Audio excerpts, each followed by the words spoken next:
I'm going to teach you how to add instant reload inside of UEFN. First, in your outliner, in the top right of the screen, type in island settings. From here, go into this search bar and type in class. Go ahead and change default class identifier to class 1. Now, inside the content browser down here, type in class. Make sure you're inside of all. Type in class designer, drag that onto your screen. Inside of here, enable class identifier and choose class slot 1. Now, you can look through it, but I'm just going to do it this way by typing in reload.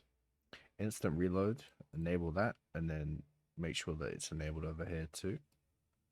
We have got a pistol over here just to show that it will be working. It will be on the default class.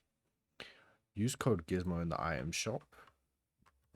And I have a course if you're an absolute beginner, first link in the description. Well, let's see. There we go. You can see that the instant reload worked. Go ahead and subscribe. I'll be making more content like this.